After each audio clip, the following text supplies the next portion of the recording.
हरिः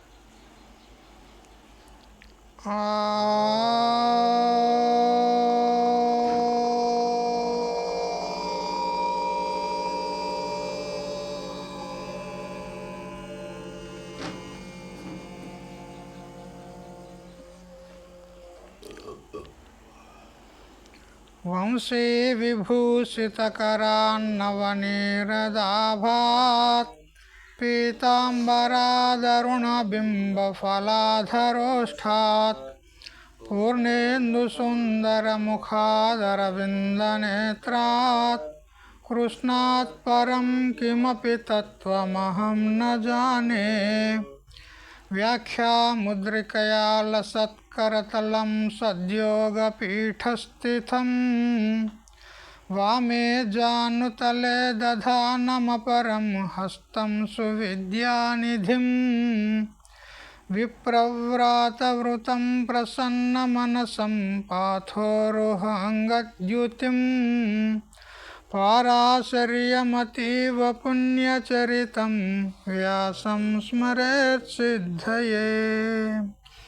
श्रुतिस्मृतिपुराणानामालयं करुणालयं नमामि भगवत्पादं शङ्करं लोकशङ्करम्। ईश्वरो गुरुरात्मेति मूर्तिभेदविभागिने व्योमवद्व्याप्तदेहाय दक्षिणामूर्तये नमः। युक्ताहारविहाराय विविक्तस्थलवासिने मलयाळयतीन्द्राय ब्रह्मनिष्ठाय ते नमः। ॐ पूर्णमदः पूर्णमिदं पूर्णात् पूर्णमुदच्यते पूर्णस्य पूर्णमादाय पूर्णमेवावशिष्यते। ॐ शान्ति शान्ति शान्तिः। స్వాంతఃపరికల్పిత బ్రహ్మాండ అంతర్వర్తి సకల చరాచరములలో అసత్ జడ దుఃఖ మోహాత్మకమైనటువంటి సకల ఉపాధుల కంటే విలక్షణమై సత్ చిత్ ఆనంద రూపంచే స్వయం ప్రకాశమానమై వెలుగొందుచున్నటువంటి ప్రత్యేక్ అభిన్న పరమాత్మకు సాష్టాంగ ప్రణామములు. ఆత్మీయులారా, శ్రీమద్ భగవద్గీత శ్రీ ఆద్య జగద్గురు శంకరాచార్యుల వారి భాష్య సహితంగా యథామతిగా తెలుసుకోవడానికి నిన్న మనం ఉపక్రమించుకున్నాము. భాష్యం రాయడానికి ముందు శంకరుల వారు సంబంధ భాష్యం రాస్తూ పౌరాణిక శ్లోకాన్ని మంగళాచరణ రూపంలో ప్రస్తుతించారు. ఏమిటా శ్లోకము? నారాయణ పరో వ్యక్తాత్ అండమవ్యక్త సంభవం అండస్యాంతస్తి మే లోకాః సప్తదీపా చ మేదిని అని. ఈ ఉపోద్ఘాత భాష్యానికి అవతారిక చేస్తూ శ్రీ ఆనందగిరుల వారు చెప్పినారు. కర్మనిష్ట మరియు జ్ఞాననిష్ట అని రెండు నిష్ఠలు ఉంటాయి. అందులో జ్ఞాననిష్ట సాధ్యం ఉంది, ఉపేయం ఉంది. మరియు కర్మనిష్ట సాధనం ఉంది, ఉపాయం ఉంది. ఈ రెండు నిష్టలను పురస్కరించుకొనే గీతాశాస్త్రము ప్రవృత్తమైంది. అటువంటి గీతాశాస్త్రానికి భాష్యకారులు భాష్యం రాయడానికి ఉపక్రమిస్తూ నిర్విఘ్న పరిసమాప్తి కామో మంగళమాచరేత్ అని మన శిష్టులు ఏదైతే చెప్తూ ఉన్నారో ఈ అనుమిత శృతి అనుసారంగా మరియు శాస్త్రం యొక్క ప్రచయ గమనార్థం విస్తారంగా శాస్త్రం ప్రచారంలోకి రావాలి అనేటువంటి ఉద్దేశంతో మరియు మోక్షము అనేటువంటి ప్రయోజన సిద్ధి కోసము ఇష్టదేవత నమస్కారాత్మకమైనటువంటి ఇష్టదేవత అనుస్మరణాత్మకమైనటువంటి మంగళాచరణము చేస్తూ పౌరాణిక శ్లోకాన్ని గ్రహిస్తూ ఈ పౌరాణిక శ్లోకాన్ని గ్రహించడంలో తాత్పర్యం ఏమిటి అని అంటే పురాణాల్లో ఏ తత్వం అయితే ప్రతిపాదించబడిందో మరియు సకల ఉపనిషత్తుల్లో ఏ తత్వం అయితే ప్రతిపాదించబడిందో అదే గీతాశాస్త్రం యొక్క ప్రతిపాద్య విషయము. అంటే పురాణాలకు గీతకు ఏకవాక్యత ఉంది. అంటే ఒకే విషయమును ప్రతిపాదించే తాత్పర్యం గలవై ఉన్నాయి అని అంటూ నారాయణ పరోవ్యక్తాద్ అని అంటూ మంగళ శ్లోకాన్ని ప్రస్తుతిస్తూ అంతర్యామి విషయాన్ని ఉదహరించినాడు. ఇంతవరకు తెలుసుకున్నాం. నారాయణ ఇతి. ఇప్పుడు మంగళ శ్లోకం యొక్క వ్యాఖ్యానము చేస్తూ ఉన్నాడు ఆనందగిరుల వారు. ఆపో నారాయతి ప్రోక్త ఆపో వై నరసో నవః అయనం తస్య తాః పూర్వం తేన నారాయణ స్మృతః. ఇది మనుస్మృతి వాక్యము 1-10.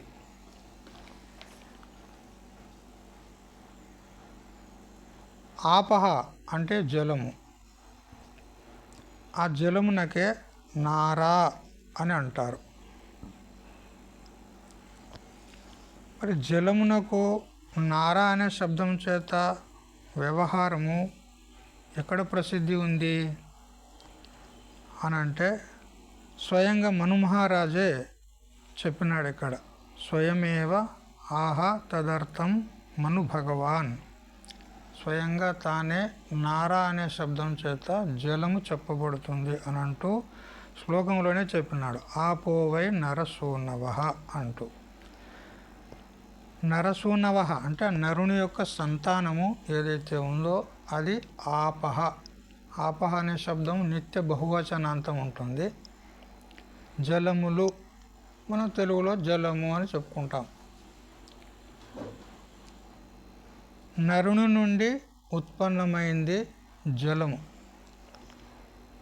అందుకని నరసూనవః అంటారు. దానికే నారా అనే శబ్దం చేత చెప్పబడుతుంది.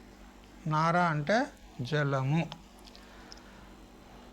తాహ అంటే ఆపహ అని ఏదైతే బహువచన శబ్దం చేత చెప్పుకున్నామో జలములు.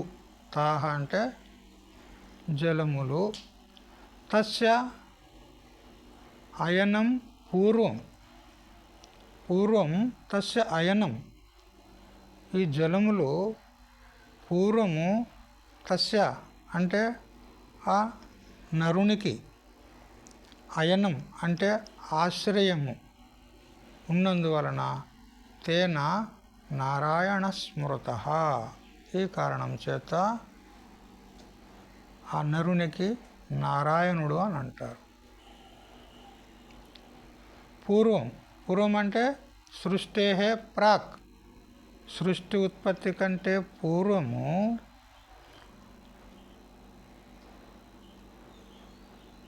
నరాఖ్య పరమాత్మనః తాహ ఆపహ అయనం. నరుడనేటువంటి పరమాత్మునికి ఆ జలములు ఆశ్రయమై ఉన్నందువలన నారాయణుడు అనబడ్డాడు. అంటే జలము ఏ పరమాత్మకు ఆశ్రయమై ఉన్నదో అందువల్ల ఆ పరమాత్మకు నారాయణుడు అన్నారు. సృష్టి ఉత్పత్తి కంటే పూర్వము జలమునందు శేషశాయి రూపంలో నారాయణుడు పడుకొని ఉంటాడు అని మనం చెప్పుకుంటాం పురాణాలలో. ఆ జలమే ఆశ్రయంగా కలిగినటువంటి వాడు నారాయణుడు. అయితే మరి ఆ నారాయణుణ్ణి మనం ఇక్కడ గ్రహించినట్లయితే మనకు ఇక్కడ అన్వయం కాదు. తత్వానుస్మరణ రూప మంగళము అన్వయం కాదు. సరే, సగుణ బ్రహ్మ ఉన్నాడు, సగుణ పరమాత్మ ఉన్నాడు నారాయణుడు, అది కూడా బ్రహ్మస్వరూపమే, కాకపోతే ఔపాధికం. కానీ నిర్గుణ తత్వాన్ని స్మరించినట్లు కాదు. ఇక్కడ నిర్గుణ తత్వాన్ని స్మరించేది ఇష్టం ఉంది ఇక్కడ మనకు. అందువల్ల మరి ఇప్పుడు ఈ అర్థము మను మహారాజు చెప్పినటువంటి అర్థము ఇది సగుణ పరమాత్మ యొక్క మంగళమైనట్లయింది, సగుణ పరమాత్మ యొక్క స్మరణం అయినట్లయింది. మరి ఇది ఎందుకు చెప్పారు అంటే ఇది స్మృతి సిద్ధ స్థూల దృశాం నారాయణ శబ్దార్థ అన్నాడు. ఈ స్మృతి సిద్ధమైనటువంటి అంటే ఈ మనుస్మృతి ద్వారా చెప్పబడినటువంటి ఆపో నారా ఇది ప్రోక్త ఆపో వై నరసో నవః అయనం తస్య తాహ పూర్వం తేన నారాయణ స్మృతః అనేటువంటి ఈ స్మృతి సిద్ధ వాక్యం ఏదైతే మను మహారాజ్ చెప్పినాడో అతడు, ఇది స్థూల దృష్టి వాళ్ళ కోసం నారాయణ శబ్దార్థం చెప్పినట్లయింది. మంద ప్రజ్ఞులు, స్థూల బుద్ధి గల వారికి. మరి సూక్ష్మ దృష్టి గల వారికి మీరేం చెప్తారు అనంటే చెప్తున్నాడు. సూక్ష్మదర్శిన పునః ఆచక్షతే నరశబ్దేన.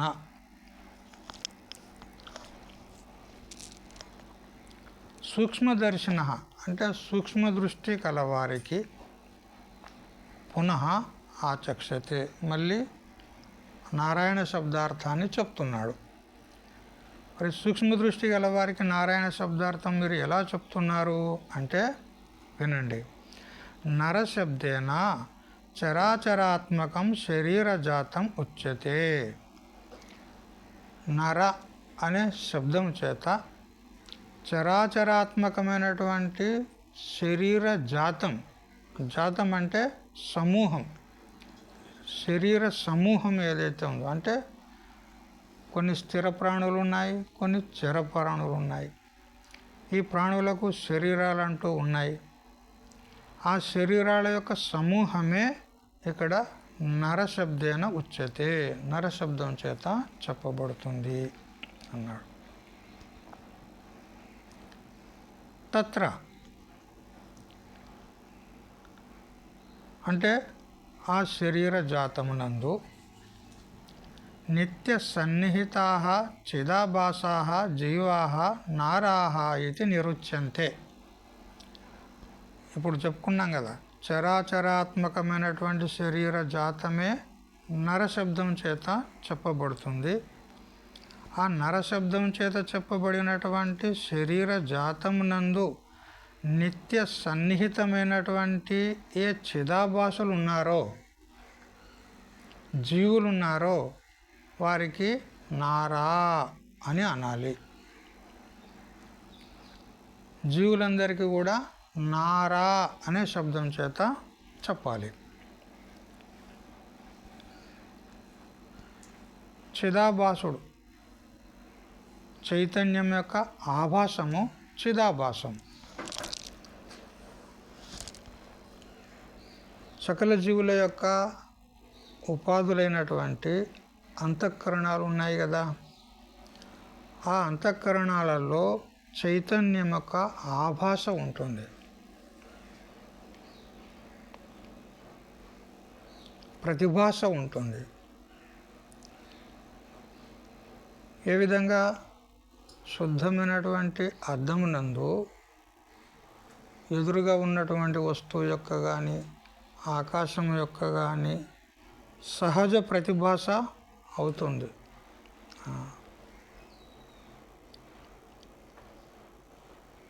అదేవిధంగా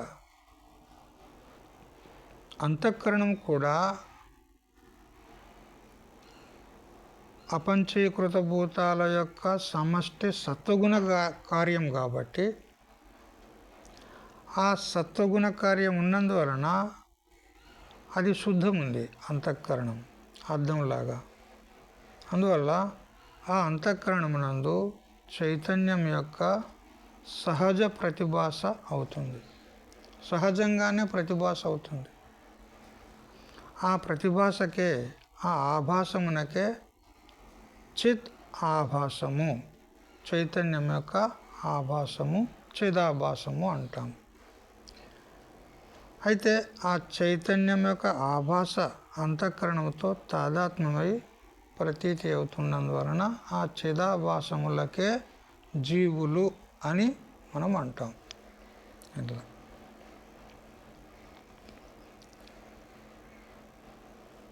ఆ జీవులకే నారా అనే శబ్దం చేత పిలుస్తారు. ఇక్కడ ఏం చెప్తున్నాడు గ్రంథకర్త? నారాయణ అనే శబ్దానికి అర్థం చెప్తున్నాడు. మొదలు నర అంటే ఏమిటి చెప్పినాడు. నర అంటే చరాచరాత్మకమైనటువంటి శరీర జాతం అంటే సమూహం. దానికి నర శబ్దం చేత చెప్పినాడు. ఆ నర శబ్దం చేత చెప్పబడినటువంటి శరీరాల్లో చైతన్యం యొక్క ఏదైతే ఆభాస ఉందో, చిదాభాస ఉందో, ఆ చిదాభాసలకే జీవులు అన్నాం మనం. ఆ జీవులకేమన్నాడు ఇప్పుడు? నారా అన్నాడు. ఇక ముందు అయనం అనే శబ్దార్థం తెలుసుకోవాలి. నారా అంతవరకు వచ్చినాం. అయనం, అయనం అంటే ఆశ్రయం.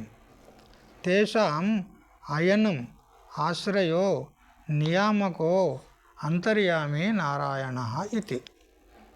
చూడు, ఆ జీవులకు చిదాభాసులకు ఆశ్రయము లేదా నియామకుడు ఎవరో అతడే నారాయణుడు. ఇప్పుడు చెప్పండి, నారాయణుడు అంటే ఎవరని? జీవులలో ఉండే అంత చిదాభాసానికి, చిదాభాసాలకు ఆశ్రయం, నియామకం అంటే శాసనం చేసేటువంటి వాడు, జీవులను శాసనం చేసేటువంటి వాడు, జీవులకు ఆశ్రయమైనటువంటి వాడు, అంతర్యామి అయినటువంటి వాడు నారాయణుడు. అంటే ఇక్కడ శుద్ధ చైతన్యము, అదే ప్రత్యేక అభిన్న పరమాత్మ. మరి ఆ శుద్ధ చైతన్యం ఏదో అది అంటే యం అధికృత్య అంతర్యామి బ్రాహ్మణం శ్రీ నారాయణాఖ్యం మంత్రామ్నాయం చ అధీయతే. ఏ నారాయణుణ్ణి పురస్కరించుకొని అంతర్యామి బ్రాహ్మణము బృహదారణ్యక ఉపనిషత్తులో కూడా ఉంది, మరి నారాయణ ఉపనిషత్తు కూడా ఉంది. ఆ నారాయణ ఉపనిషత్తు అనేటువంటి మంత్ర ఆమ్నాయం చెప్తుందో ఆ అంతర్యామి అయినటువంటి పరమాత్మయే నారాయణుడు అని చెప్తున్నాడు. తద్ అనేనా, ఈ విధంగా చెప్పడం చేత ఏం సిద్ధమైంది అనంటే శాస్త్ర ప్రతిపాద్యం విశిష్టం తత్వం ఆదిష్టం భవతి. శాస్త్రం అంటే ఇక్కడ మనకు గీతాశాస్త్రం, మనం ఇక్కడ చింతన చేస్తున్నాం దేన్ని? గీతాశాస్త్రాన్ని. ఈ గీతాశాస్త్రానికి ప్రతిపాద్య విషయము ఆ అంతర్యామి రూపము చేత నారాయణోపనిషత్తులో మరి బృహదారణ్యకోపనిషత్తులో చెప్పినటువంటి ఏ పరబ్రహ్మతత్వం ఉన్నదో అతడే నారాయణుడు. అతడే మన గీతాశాస్త్రానికి ప్రతిపాద్య విషయము. ఎందుకంటే ఏ శాస్త్రానికైనా విషయం అంటూ ఉండాలి కదా. మరి ఇక్కడ విషయం ఏది అని అంటే ఆ పరమాత్మయే. ఇప్పుడు ఇక్కడ ఒక శంకాకారుడు శంక చేస్తున్నాడు. ఏమనంటే పరస్య ఆత్మనః మాయా సంబంధాత్ అంతర్యామిత్వం శాస్త్ర ప్రతిపాద్యత్వం చ వక్తవ్యం. చూడు స్వామీజీ, పరస్య ఆత్మనః అంటే పరమాత్మ శుద్ధ చైతన్యం ఏదైతే ఉందో దాని యందు అంతర్యామిత్వము కానీ శాస్త్ర ప్రతిపాద్యత్వము కానీ అంటే శాస్త్రము చేత ప్రతిపాదించుటకు యోగ్యత కానీ సంభవించదు శుద్ధ చైతన్యంలో. శుద్ధ చైతన్యానికి అంతర్యామి ఎలా అంటావు? అంతర్యామి అంటే ప్రతి వస్తువులో ఉండి ఆ వస్తువులన్నిటిని నియమనం చేసేటువంటి వాడు అంతర్యామి. యహ పృథివ్యాం తిష్టన్ పృథివీం యమయతి యమ్న పృథివీ వేద అన్నాడు.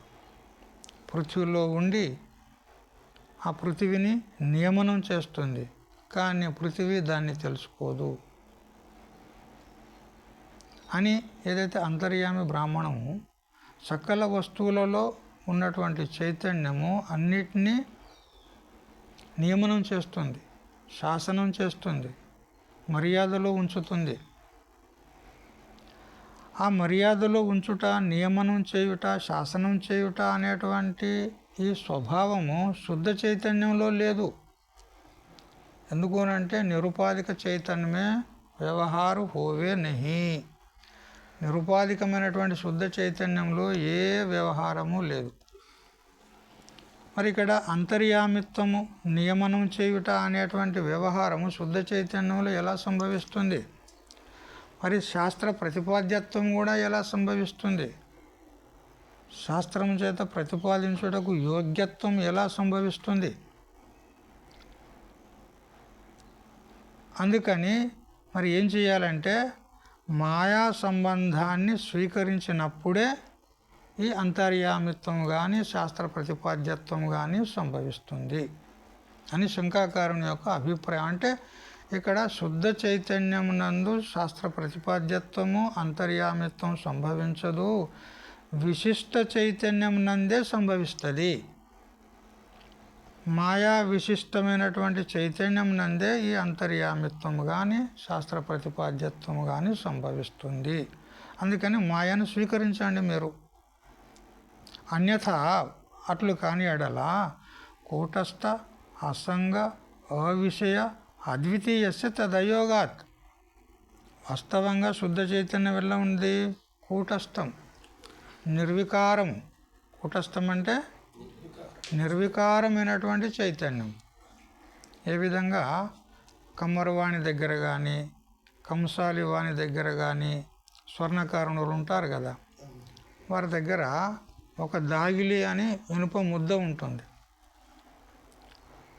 దానిపైన ఎన్నో వస్తువులు తయారవుతాయి పోతాయి. ఆ వస్తువులను తయారు చేసేటప్పుడు ఆ కంసాలి లేదా కమ్మరివాడు సుత్తి దెబ్బలు అనేకమైనటువంటి కొడుతూ ఉంటాడు. అయినా కానీ అన్ని సుత్తి దెబ్బలు తిన్నప్పటికీ కూడా ఆ దాగిలి జొంకాత్యం ఎట్లా ఉన్నదో అట్లే ఉంటుంది. అట్లా శుద్ధ చైతన్యము నిర్వికారంగా ఉంటుంది. ఒకటి నిర్వికారమైనటువంటి మరి అసంగమైనటువంటి శుద్ధ చైతన్యం ఎలా ఉంది? ఇంకా అసంగము, దేనితో సంబంధం లేదు దానికి. సంగం అంటే సంబంధం, అసంగం అంటే సంబంధం లేనటువంటిది. సంయోగ సంబంధం కానీ సమవాయ సంబంధం కానీ ఏ సంబంధము లేనటువంటిది. మరి అవిషయం ఉన్నది. అది శాస్త్రము చేత కూడా తెలియదగింది కాదు. శాస్త్ర ప్రతిపాద్యత్వం కూడా దానికి లేదు. శాస్త్రం అంటే ఒక శబ్ద రాశి అంతే కదా. మరి అదే శాస్త్రంలో చెప్పింది, యతో వాచో నివర్తంతే అప్రాప్య మనసా సహా యద్వాచా నభ్యుదితం ఏన వాగభ్యుద్యతే తదేవ బ్రహ్మత్వం విద్ధి నేదం యదిదముపాసతే అనంటూ అది వాక్కుకు కానీ మనస్సుకు కానీ విషయం కాదు, తెలియబడదు అన్నప్పుడు శాస్త్రం చేత కూడా ఎలా తెలియబడుతుంది? ఆ శుద్ధ చైతన్యము, ఆ అసంగ చైతన్యము, అటువంటి పరబ్రహ్మము ఇంకెలా ఉంది? అద్వితీయము. తదేకో వశిష్ట శివ కేవలోహం ఏకం ఏవ అద్వితీయం బ్రహ్మ నతు తద్వితీయమస్తి. దానికంటే రెండవ వస్తువే లేదు, అద్వితీయం ఉన్నది. అటువంటిది శాస్త్రం చేత ఎలా ప్రతిపాద్యమవుతుంది? దానిలో అంతర్యామిత్వం ఎలా సంభవిస్తుంది? అందుకని మీరు ఏం చేయాలంటే మాయను స్వీకరించాలి. మాయను స్వీకరించకుండా ఈ అంతర్యామిత్వం సంభవించదు, మరియు శాస్త్ర ప్రతిపాద్యత్వం కూడా సంభవించదు. తథాచ శుద్ధతా సిద్ధౌ కథం యథోక్త పరదేవత శాస్త్రాద్ అనుస్మర్యతే. అందువల్ల శుద్ధమైనటువంటి పరమాత్మ, పరదేవత ఏదైతే ఉందో అది శాస్త్రాద్ కథం అనుస్మర్యతే, శాస్త్రం చేత ఏ విధంగా స్మరింపబడుతుంది, ఏ విధంగా తెలియబడుతుంది? అందుకని మహారాజ్ మాయను స్వీకరించండి, అప్పుడే అంతర్యామిత్వం కానీ శాస్త్ర ప్రతిపాద్యత్వం కానీ సంభవిస్తుంది. ఇది ఒక రకంగా శంకాకారుడు చెప్తున్నది సరిగా ఉంది. ఎందుకంటే ఏదైనా పరమాత్మ యందు ఒక వ్యవహారం చూపెట్టాలి అని అంటే మాయను తప్పకుండా స్వీకరించాలి అంతే.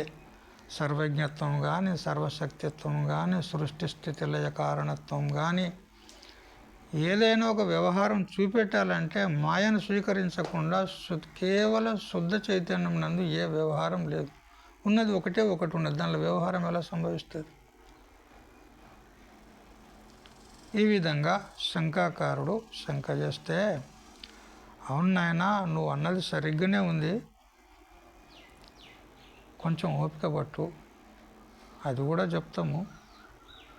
కానీ ఇక్కడ మనకు మంగళాచరణంలో నారాయణ శబ్దం చేత ఏ తత్వాన్ని స్మరించేది ఉన్నది మనకు అంటే శుద్ధస్య హి అంటాడు. శుద్ధమైనటువంటి పరబ్రహ్మ తత్వానుస్మరణమే ఇక్కడ మనకు వివక్షితమై ఉంది.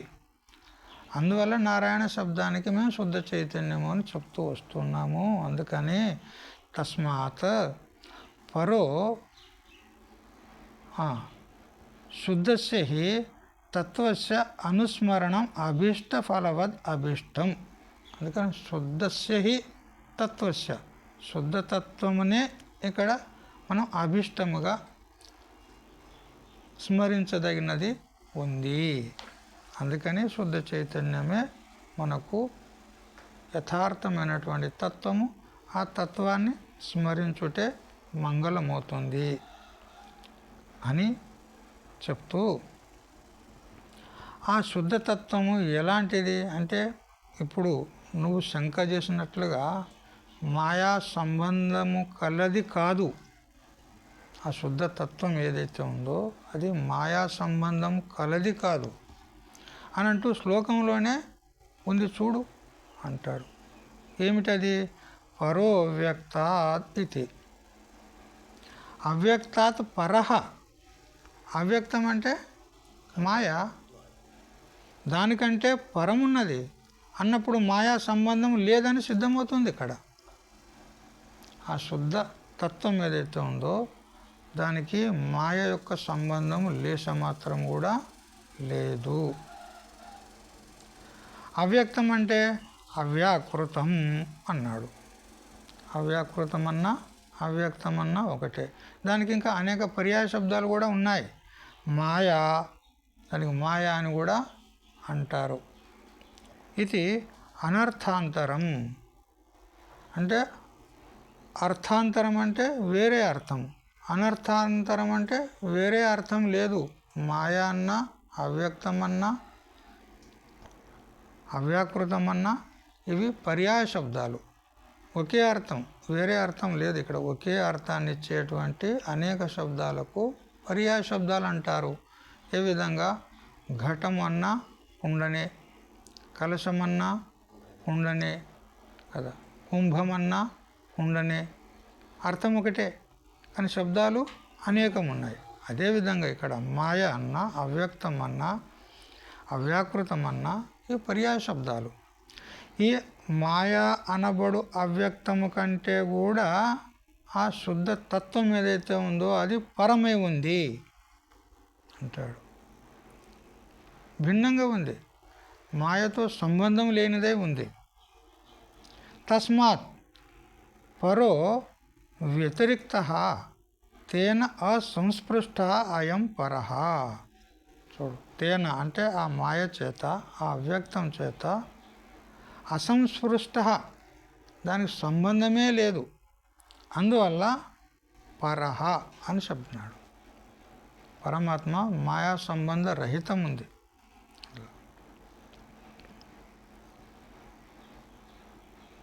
ప్రమాణం ఏమిటి స్వామీజీ అంటే అక్షరాత్ పరతః పరః, ముండకోపనిషత్తు 2:1-2. ఈ నామరూపాత్మకమైనటువంటి స్థూల ప్రపంచం ఏదైతే ఉందో ఇదంతా క్షరము, అంటే నశించిపోతుంది కాలాంతరంలో.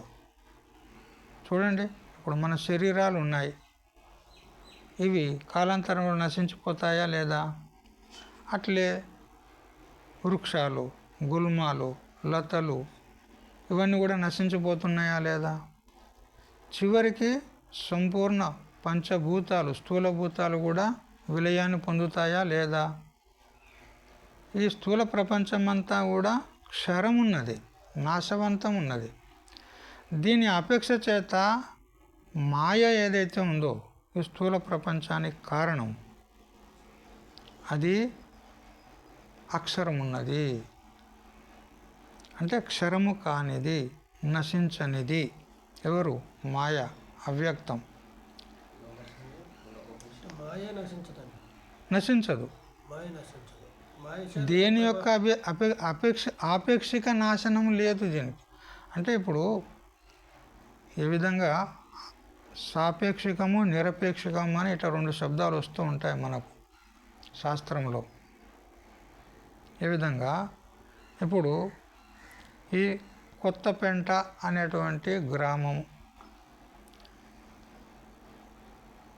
దీని యొక్క అపేక్ష చేత అనకాపల్లి అనేటువంటి జిల్లా పెద్దది. ఈ గ్రామం యొక్క అపేక్ష చేత, కానీ దేశం యొక్క అపేక్ష చేత అనకాపల్లి చిన్నది. అర్థమైంది కదా?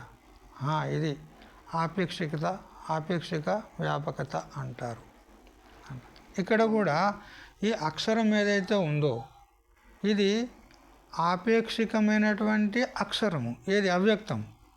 ఎందుకంటే ఈ శరీరాదులు కానీ ఇంకా ఈ స్థూల ప్రపంచం కానీ ఇది నాశనమైపోతుంది కదా, దీని అపేక్ష చేత ఈ మాయ అక్షరం ఉన్నది. అంటే ఈ కార్యప్రపంచం నాశనమైనా కానీ మాయ ఉంటుంది, నాశనం కాదు.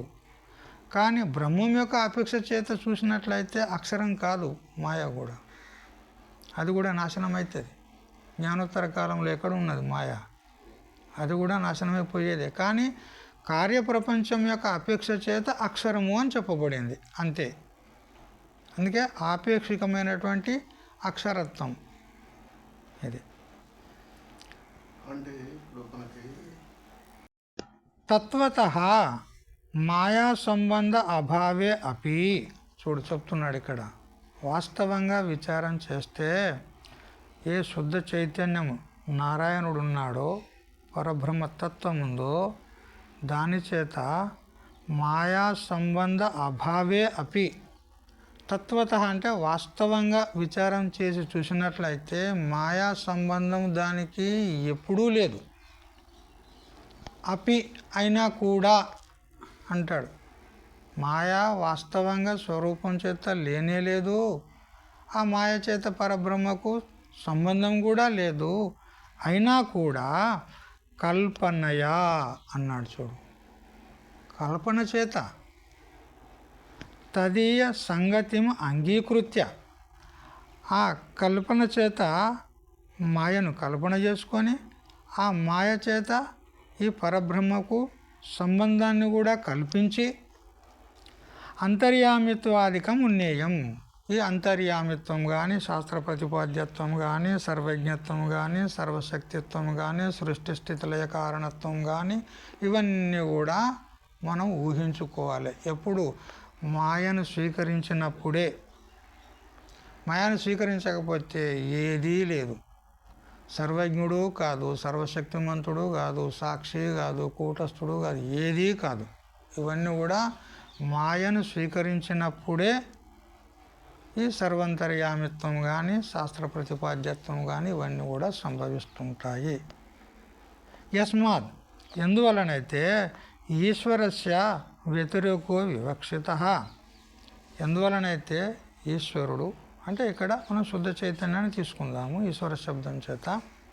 ఆ శుద్ధ చైతన్యము అవ్యక్తము కంటే వ్యతిరేక అంటే భిన్నంగా ఉన్నాడని మనం తెలుసుకుంటూ వచ్చాము. అయితే దాని యందు మనము ఈ వ్యవహారం జరగాలంటే మాయను కల్పించుకున్నాము. మాయను కల్పించుకున్న తర్వాత ఇక మాయాకార్యమైనటువంటి అంతర్యామిత్వాదులన్నీ కూడా మనం కల్పన చేసుకోవచ్చు. ఈ విధంగా శుద్ధ చైతన్యం ఏదైతే ఉందో అది అవ్యక్తం కంటే భిన్నంగానే ఉంది. మరి కల్పన చేత కల్పించుకున్నాం. మరి ఈ కల్పితమైనటువంటి మాయ యొక్క సిద్ధి కూడా ఎవరి ద్వారా అవుతుంది అనంటే తస్మిన్ అవ్యక్తే సాక్షి సిద్ధే అపి అన్నాడు. ఈ అవ్యక్తము ఈ మాయ ఏదైతే ఉందో ఇది సాక్షి సిద్ధము అన్నాడు. చూడు, అజ్ఞానము కానీ మాయ కానీ అవిద్య కానీ ఉంది అని ఎవరి చేత సిద్ధి అవుతుంది? మాయ ఉంది అని ఎవరి చేత సిద్ధి అవుతుంది? సాక్షి చేతనే. సాక్షి లేకపోతే మాయ ఉందని ఎవరు సిద్ధి చేస్తారు చెప్పండి? అందుకని మాయ లేదా అవిద్య లేదా అంతఃకరణం అనండి సాక్షి భాష్యములు అని చెప్పబడింది. సాక్షి చేతనే భాష్యములు అంటే భాషింపబడుచున్నవి, తెలియబడుచున్నాయి. కాబట్టి సాక్షి సిద్ధే అపి, సాక్షి చేత సిద్ధమైనప్పటికీ కూడా అంటే ఈ అవ్యక్తమైనటువంటి మాయ ఉంది అని సిద్ధి చేయడానికి ఏ ప్రమాణాలు అక్కర్లేదు. మాయను సిద్ధి చేయడానికి ఏ ప్రమాణాలు అక్కర్లేదు. ప్రత్యక్ష, అనుమాన, ఉపమాన ఇత్యాది ప్రమాణాలు అక్కర్లేదు. సాక్షి చేతనే సిద్ధమున్నది. అయినా కూడా కొంచెం మందప్రజ్ఞులకు ఇంకా కొంచెం విస్తారంగా తెలిసేటట్టు చెప్పాలంటే అనుమాన ప్రమాణాన్ని ఒకదాన్ని స్వీకరించవచ్చు అని చెప్తున్నాడు. సాక్షి సిద్ధే అపి కార్యలింగకం అనుమానం ఉపన్యస్యతి అండం ఇతి అని. ఈ మాయ ఉంది అని సిద్ధి కావాలంటే సాక్షి సిద్ధమైతే ఉంది, కానీ అనుమాన ప్రమాణాన్ని కూడా తీసుకో, యుక్తిని కూడా తీసుకో. ఏమని?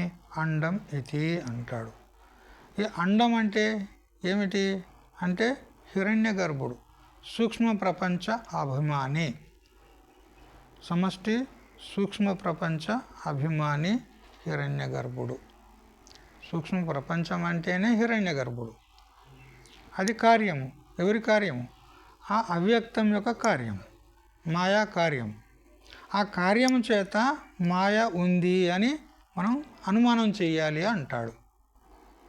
కార్యలింగక అనుమానం అంటారు. ఏ విధంగా? నదీ వృద్ధిం దృష్ట్వా వర్షానుమానః. ఇప్పుడు కొంతమంది మిత్రులు అందరు కలిసి పిక్నిక్ పోయారు ఒక నదీ తీరానికి.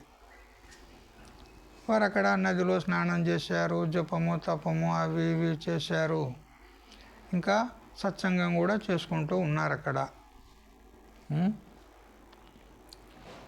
అంతలో అకస్మాత్తుగా నది పొంగి వస్తుంది. వాళ్ళు వెళ్ళినప్పుడు నది మామూలుగా పారుతుంది. కాసేపు అయిన తర్వాత అకస్మాత్తుగా నది ఉప్పొంగి వస్తుంది. వర్షం అయితే లేదు. మరి ఆ నది ఉప్పొంగుట అనేది ఎలా సంభవం చెప్పండి? అంటే అక్కడ వర్షం గడవకపోయినా పైన అది అంటే ఎక్కడో ఒక దగ్గర వర్షం పడింది కాబట్టే నది ఉప్పొంగి వస్తుంది. అయితే ఆ వర్షంను మనము చూడలే, మనకు ప్రత్యక్షం లేదు. ఎందుకు? మనం ఉన్న ప్రాంతంలో వర్షమే లేదు. కానీ ఎక్కడో దూరాన వర్షం పడింది. ఆ వర్షం నీరంతా కూడా నదిలో పొంగి వస్తుంది. అంటే ఎక్కడో వర్షం పడింది అని మనం ఇక్కడుండి అనుమానం చేస్తున్నాం. ఇది అనుమాన ప్రమాణం, కార్యలింగక అనుమాన ప్రమాణం అంటారు కదా. పూర్వవత్, శేషవత్, మరి సామాన్యతో దృష్ట అనుమానం అని ఇట్లా 3 రకాలుగా అనుమానాలు ఉంటాయి. శాస్త్రం అనుమాన ప్రమాణాన్ని కూడా తీసుకోవద్దంటుంది. అపంచీకృత పంచమహాభూతాత్మకం హైరణ్య గర్భం తత్వం అండమిత్యభిలప్యతే. ఇక్కడ అండం అని శ్లోకంలో ఉంది కదా. నారాయణ పరోవ్యక్తాద్ అండమవ్యక్త సంభవం. అండము అవ్యక్త సంభవం. అండం అనేది అవ్యక్తం నుండి పుట్టింది. అవ్యక్తం అంటే ఇప్పుడు ఏమని తెలుసుకున్నాం? మాయ. ఆ మాయ నుంచే ఈ అండం పుట్టింది. అండం అంటే ఏమిటి స్వామీజీ అంటే చెప్తున్నాడు. అపంచీకృత పంచమహాభూతాత్మకం హైరణ్య గర్భం తత్వం. అపంచీకృత భూతాల యొక్క సమూహాత్మకమైనటువంటి సూక్ష్మ సృష్టి ఏదైతే ఉందో అదే హిరణ్య గర్భం యొక్క తత్వము. హైరణ్య గర్భం తత్వం అండం అంటాం. హిరణ్య గర్భునికే అండము లేదా సూక్ష్మ సృష్టికే అండము అని ఈ విధంగా చెప్పబడింది. తద్ అవ్యక్తాత్ పూర్వక్తాత్ ఉత్పద్యతే. ఈ అండము లేదా హిరణ్య గర్భుడు ఎక్కడి నుంచి ఉత్పన్నమైనాడు అంటే పూర్వక్తాద్, ఇంతకు పూర్వం ఏదైతే అవ్యక్తం అని చెప్పుకున్నామే దాని నుండి ఈ హిరణ్య గర్భుడు ఉత్పన్నమైనాడు. అంటే సూక్ష్మ సృష్టి ఉత్పన్నమయ్యింది. అయితే ఈ హిరణ్య గర్భుడు ఉన్నాడు అని ఏ విధంగా మీరు చెప్పగలుగుతున్నారు అంటే ప్రసిద్ధాహి శృతి స్మృతి వాదేషు హిరణ్య గర్భస్య మూల కారణత్వాద్ ఉత్పత్తి. ఈ హిరణ్య గర్భుడు మూల కారణమైనటువంటి అంటే మాయ నుంచి ఉత్పన్నమైనట్టుగా శృతి స్మృతులు చెప్తూ ఉన్నాయి. శృతులు అంటే ఉపనిషత్తులు, స్మృతులు అంటే ఇప్పుడు మనం చెప్పుకున్న ప్రకారంగా మనుస్మృతి, భారతము, భాగవతము, మరియు రామాయణం ఇత్యాది స్మృతులు. భగవద్గీత భారతంలో అంతర్గతమైంది. భగవద్గీత కూడా స్మృతి. శృతి స్మృతులలో హిరణ్య గర్భుడు మూల కారణం నుంచి అంటే అవ్యక్తం నుంచి ఉత్పన్నమన్నట్టుగా ప్రమాణాలు ఉన్నాయి. అయినా కూడా ఆ హిరణ్య గర్భుడు ఏదైతే ఉన్నాడో అతడు అవ్యక్తం యొక్క కార్యము అని ఆ కార్యమైనటువంటి హిరణ్య గర్భుడు అండమును మనము చూస్తూ ఆ మూల కారణమైనటువంటి అవ్యక్తాన్ని అనుమానము చేస్తున్నాం. తథాచ కార్యలింగాద్ అవ్యక్తాద్ అభివ్యక్తి ఇత్యర్థః. ఆ కార్యలింగకమైనటువంటి అవ్యక్తం అంటే ఈ అండము అనేటువంటి కార్యమే లింగము, చిన్నము. దాన్ని చూసి దానికి కారణమైనటువంటి అవ్యక్తము మనం అనుమానం చేస్తున్నాం. ఏ విధంగా పర్వతో వహ్నిమాన్ ధూమత్వాత్ ఎత్ర ఎత్ర ధూమత్వం తత్ర తత్ర వహ్నిత్వం ఇది వ్యాప్తి యథా మహానసః. ఇద్దరు మిత్రులు పర్వత ప్రాంతానికి పోయినారు. ఇంకా పర్వతం దగ్గరికి వెళ్ళలేదు, అల్లంత దూరాన ఉన్నాడు. దూరంగా ఉండి ఆ పర్వతం పైకి చూసేసరికి అక్కడ పొగ నిటారుగా వెలువడుతుంది. ఆ పొగను చూడగానే ఒక ఆయన ఏమన్నాడు, పర్వతః వహ్నిమాన్, ఈ పర్వతము అగ్నిగలది ఉంది అన్నాడు.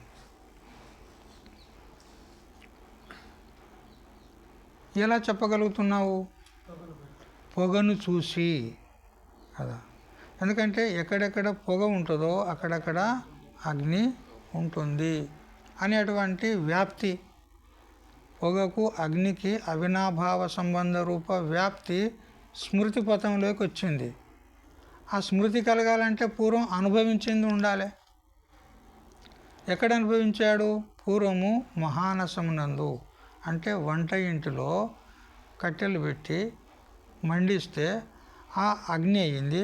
ఆ అగ్ని ఉన్న చోట పొగ వెళ్ళింది. అగ్ని పొగ యొక్క సహచార దర్శనము వంట ఇంటిలో అతనికి అయ్యింది, అనుభవం అయింది. ఆ అనుభవము పర్వతమునందు పొగను చూసినప్పుడు అది స్మృతి కలిగింది. ఇప్పుడు ఆ పర్వతం నందు పొగ ఏమైంది? అది లింగమైంది. లింగం అంటే చిన్నము. దేనికి చిన్నము? అగ్నికి. ఇక్కడ పర్వతం నందు అగ్ని ఉంది అని మనం ఎలా చెప్పగలుగుతున్నాము? పొగను చూసి. అందుకని ఆ పొగ లింగమయ్యింది. లీనం అర్థం గమయతి ఇది లింగం. నిక్షిప్తమైనటువంటి, నిగూఢమైనటువంటి, సూక్ష్మమైనటువంటి అర్థాన్ని తెలియజేసేది ఏదో అది లింగం అనబడుతుంది. ఆ పర్వతం నందు నిక్షిప్తమయ్యి ఆడ మనకు పరోక్షమై ఉంది, ప్రత్యక్షం లేదు. అయినా కానీ ఆ పొగను చూసి అగ్నిని అనుమానం చేస్తాం. అదేవిధంగా ప్రమాణం నుంచి అనుమాన ప్రమాణం వచ్చింది.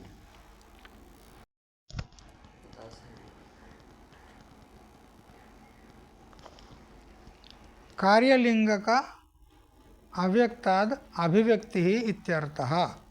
ఈ అండం అనేటువంటి కార్యరూప లింగము చేత ఆ అవ్యక్తము అంటే ఆ మాయ మనకు తెలియబడుతుంది అని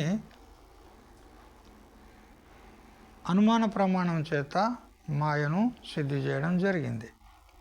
వాస్తవంగా మాయ సాక్షిభాష్యమే ఉంది, ఇంకా ఏ ప్రమాణం యొక్క అపేక్ష లేదు. అయినా కానీ మందప్రజ్ఞులకు ఈ మాయ అనేది ఒకటి ఉంది అని చెప్పాలంటే కార్యాన్ని చూపెట్టి కారణమైనటువంటి మాయను చెప్పాలి.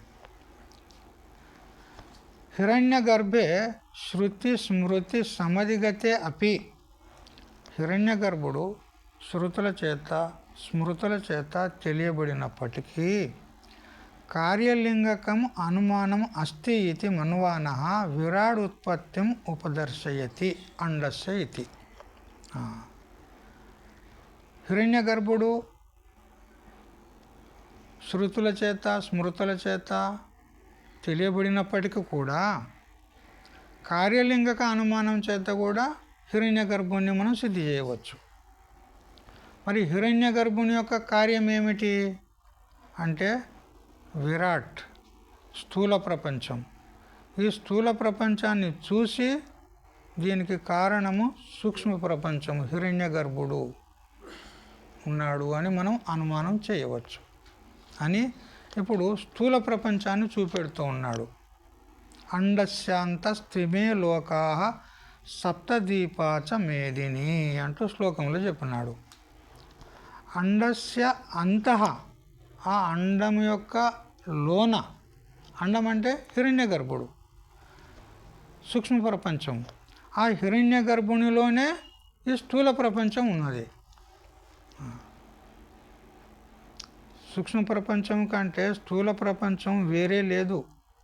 సూక్ష్మ ప్రపంచం నందే స్థూల ప్రపంచం ఉన్నది. ఎందుకంటే ఒక నియమం ఉంది, కారణం నందే కార్యం ఉంటుంది. ఇది నియమం ఉంది. ఈ నియమానుసారంగా అండస్యాంత, అండం యొక్క లోన అంటే హిరణ్య గర్భుని అందే ఇమే లోకాహ, ఈ లోకాలన్నీ పిండ బ్రహ్మాండాలన్నీ కూడా 14 లోకాలు అనండి, 7 లోకాలు అనండి, అనంత లోకాలు అనండి, అనంత బ్రహ్మాండాలు అనండి.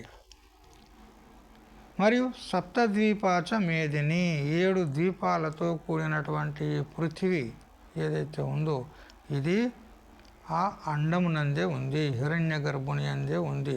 ఈ పృథివీ ఏదైతే ఉందో ఇది పంచభూతాల యొక్క పంచీకృతమైనటువంటి కార్యం. ఇది స్థూలము. ఈ స్థూలానికే విరాట్ అంటారు.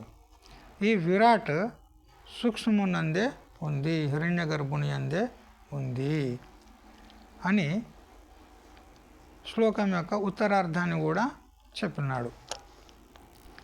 ఓం సహనావతు సహనౌ భునక్తు సహ వీర్యం కరవావహై తేజస్వినావధీతమస్తు మా విద్విషావహై. ఓం శాంతి శాంతి శాంతి.